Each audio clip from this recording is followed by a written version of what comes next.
The alien girl floated near the chamber wall, her long ears twitching with every faint hum the outpost made as it orbited the blue-green planet below. Her fingers hovered above the surface of the water, just millimeters away, and she tilted her head, studying the way the light fractured through the liquid in tiny, dancing rainbows. "It looks lonely," she said, voice soft but laced with wonder. "I think it needs a hug." The human, hovering a few meters behind her and struggling to keep his boots oriented in the zero-gravity environment, raised an eyebrow and crossed his arms. "If you hug it, it might hug you back with enough force to redecorate this lab in abstract art," he said, voice flat but with a trace of humor. He had been stationed here long enough to know that curiosity in aliens often came with a side of disaster, and this girl's curiosity looked like it had a warranty against caution. "I'm not afraid of a little redecorating," she replied, smirking, her eyes glinting like polished emeralds under the chamber lights.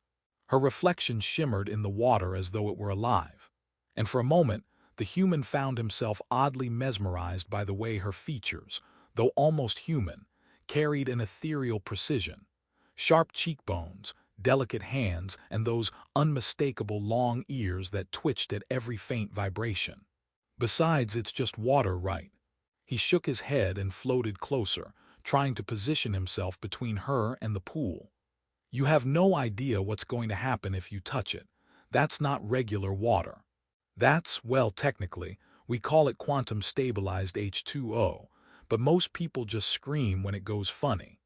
And believe me, you do not want to see a screaming lab assistant floating upside down while trying to hold onto a coffee cup."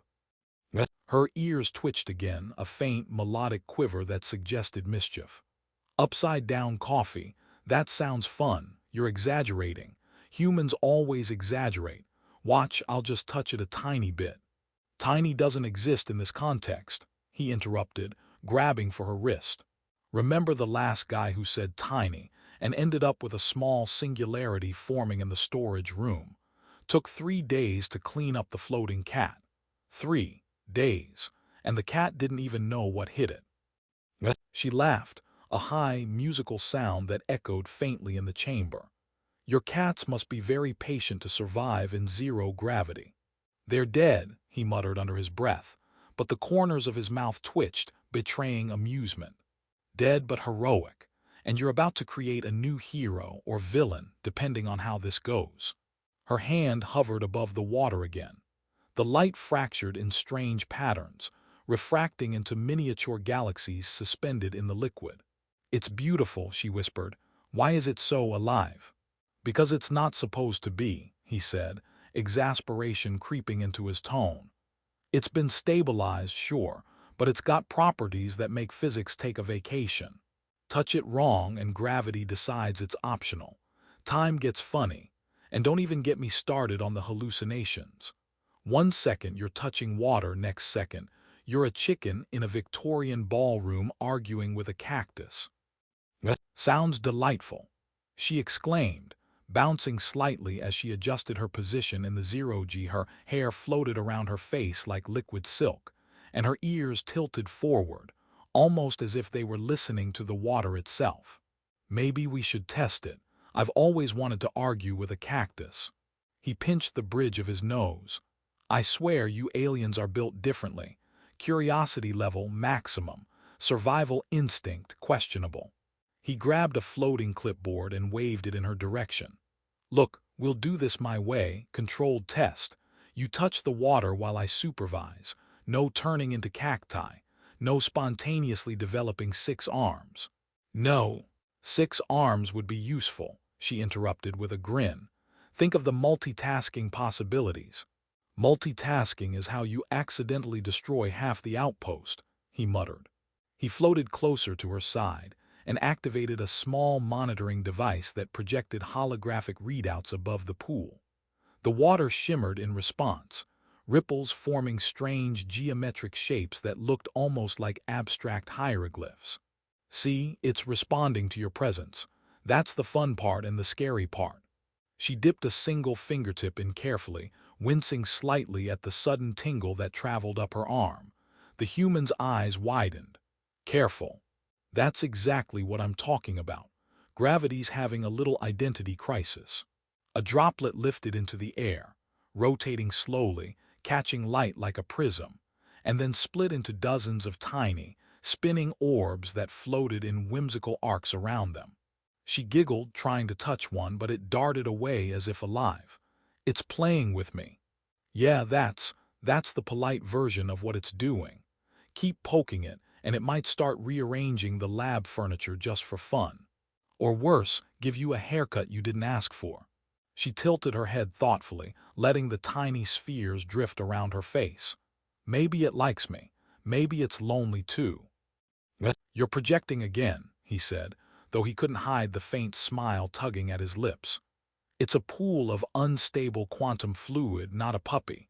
And yet here we are discussing its emotional well-being. Don't be boring, she teased, nudging a droplet toward him. It bounced off his chest plate harmlessly. Live a little, look at it, tiny galaxies. He looked at the shimmering droplets and shook his head slowly. Fine, fine. But if any of them try to suck me into another dimension, I'm blaming you. She laughed, this time louder, and her ears twitched in delight. Deal, but promise me you'll try to enjoy it a little. You're too serious. Even humans need some wonder. He groaned dramatically, but didn't move away. I enjoy wonder as long as it doesn't involve my organs floating in zero-G otherwise. No thanks. They spent the next hour in a strange, chaotic dance. The girl's fingers hovered, touched, and retreated. The human floated around her, half annoyed, half fascinated. Objects drifted and spun. Holographic monitors blinked erratically as the water's quantum instability flickered unpredictably. Every now and then, she would laugh, and he would mutter sarcastic warnings, yet both found themselves smiling more than they expected. Finally, she withdrew her hand, letting the water settle. Tiny galaxies twinkled faintly on the surface before merging back into the smooth pool. She exhaled softly, a mix of disappointment and awe. It's amazing. You still have no idea what you just did, he said, floating next to her. But congratulations, you survived, and somehow you didn't destroy the lab yet. Her eyes sparkled, ears quivering. Maybe next time, we can see what happens if I sing to it. He groaned, shaking his head. Oh no, we are not doing a musical number with quantum water, not today. She laughed, the sound echoing through the chamber, and he couldn't help but laugh along. Somehow, in the middle of swirling gravity, teasing warnings, and tiny floating galaxies, a strange and unspoken bond had begun to form. One that balanced curiosity with caution, chaos with humor, and most importantly, allowed both of them to breathe a little lighter in the vast emptiness of orbit. And for the first time since arriving on this strange outpost, he realized that maybe, just maybe, he was going to enjoy teaching her about the dangers of the universe, one laugh and one quantum droplet at a time. The next morning, the alien girl woke with her ears twitching before her eyes even opened. She floated toward the chamber window, where the planet below swirled in blues and greens, streaked with white storms that looked like brushstrokes from some careless cosmic painter. She could hear the faint hum of the life support systems vibrating through the floor, and for a moment she considered that the water from yesterday might have dreams of its own, waiting to surprise her again. The human appeared in the doorway, floating lazily with a coffee cup in one hand and a tablet in the other, his expression somewhere between exasperation and reluctant amusement. "Good morning, little chaos magnet," he said. "I see your ears are ready for action. Hope you haven't been scheming while I slept." She turned, eyes sparkling. "Scheming me? Never, maybe a little thinking about the water." He groaned, setting his coffee down in a floating holder and activating a gravity anchor to keep himself from spinning away. "We agreed on controlled testing, remember? Not whatever your plan is to charm an entire ocean into quantum mischief." "I'm charming it responsibly," she replied, grinning. "It responds better to kindness." "Kindness? Last time, kindness nearly rearranged the lab, gave me a mild heart attack, and almost turned the storage room into a wormhole. That's your idea of kindness." She twirled her hair floating like a halo and laughed. It's playful. Look at it, tiny galaxies are waving at me. Galaxies don't wave, they spin. And I swear I saw one roll its eyes at you yesterday, he muttered, rubbing his forehead. You're lucky it didn't decide to audition for Interstellar Chaos Olympics.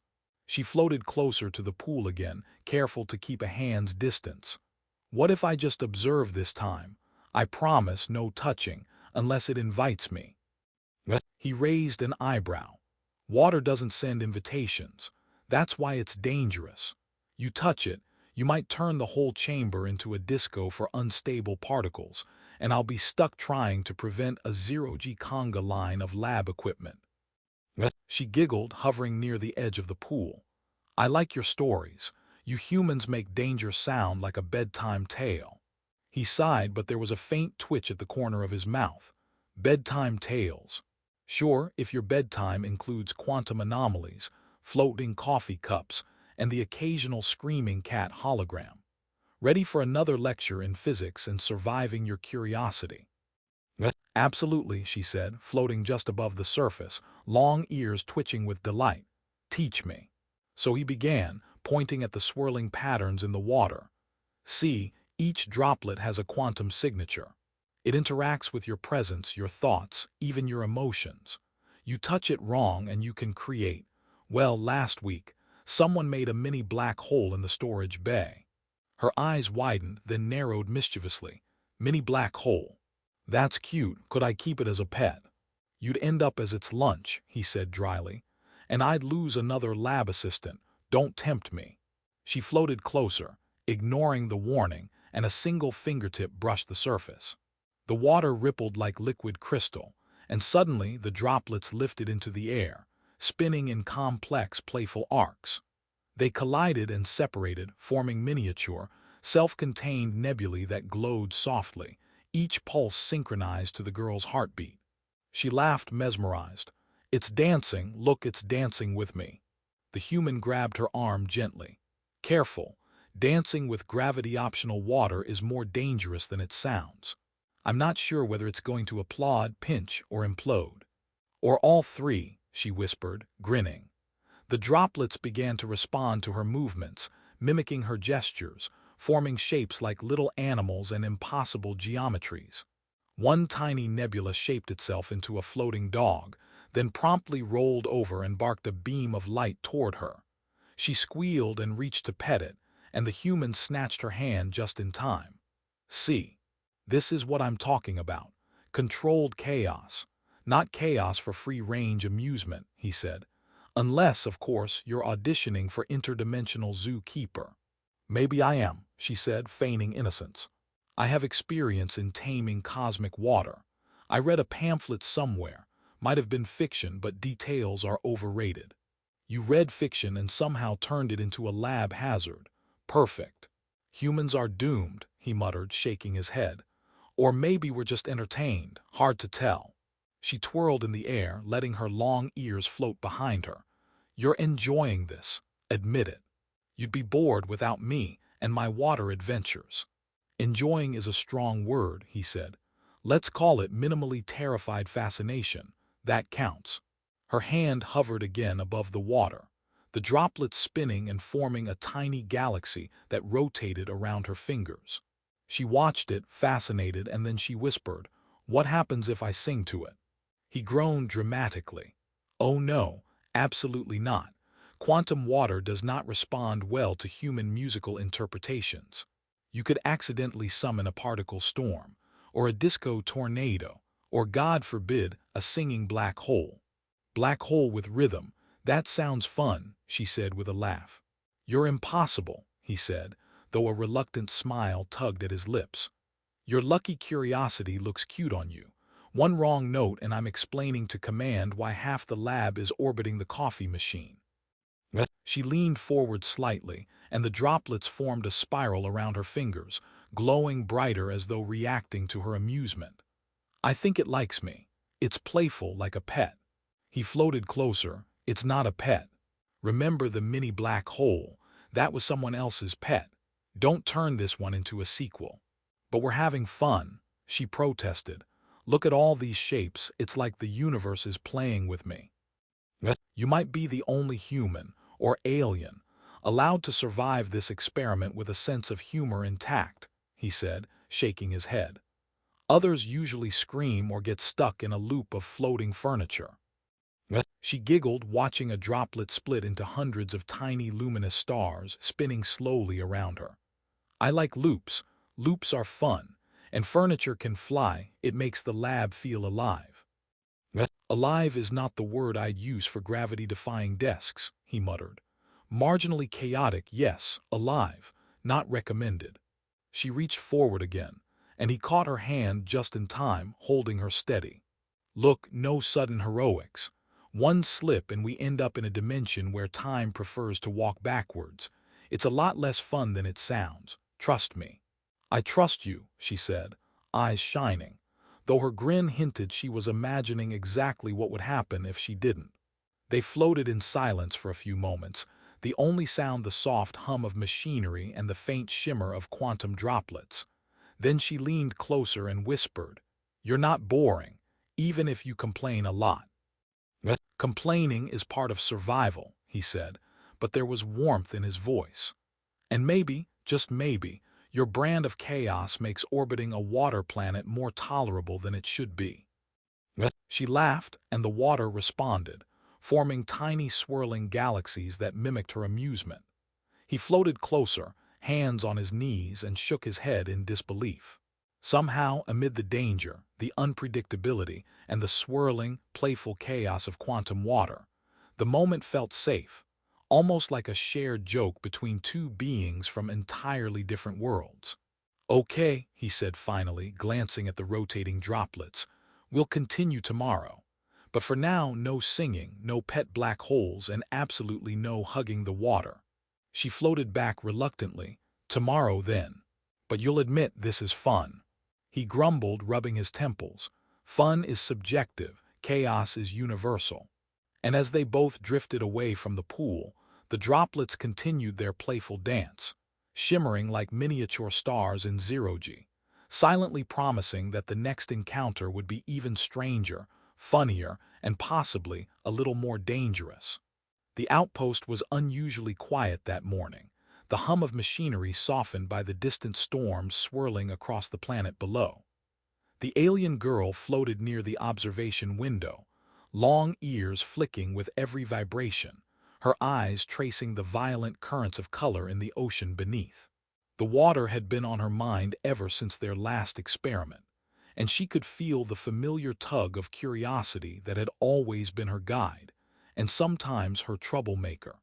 The human appeared behind her, coffee cup in one hand, tablet in the other, floating with that tired grace of someone who had seen more anomalies than he cared to count.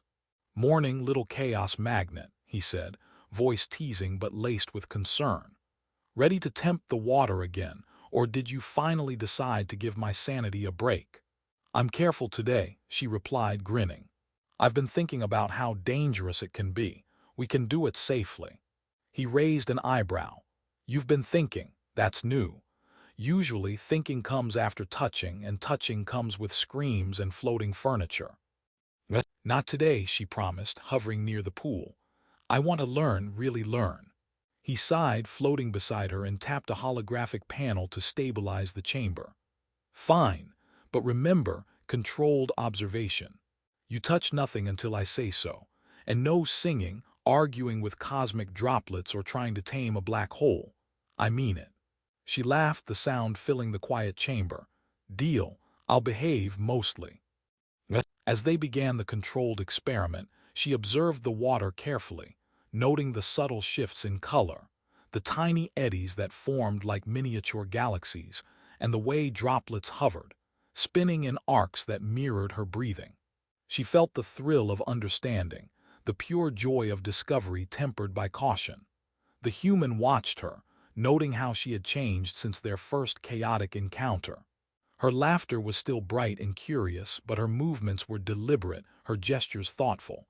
She had learned restraint without losing wonder. "See that?" she asked, pointing at a cluster of droplets that had aligned into a spiral pattern. "It's responding to my focus, not just my touch. Good observation, he said, a rare note of praise in his voice. That's exactly the kind of understanding we want. You're learning to respect the water instead of just playing with it. A droplet floated toward her, shimmering softly. She extended her hand slowly, letting it drift around her fingers without touching. It trusts me, she whispered. I think it knows I've learned something. The human smirked. Or it's humoring you. Either way, it's progress, just don't push your luck. For the next few hours, they conducted controlled experiments, watching as the water responded to her subtle movements, her gaze, even her quiet laughter.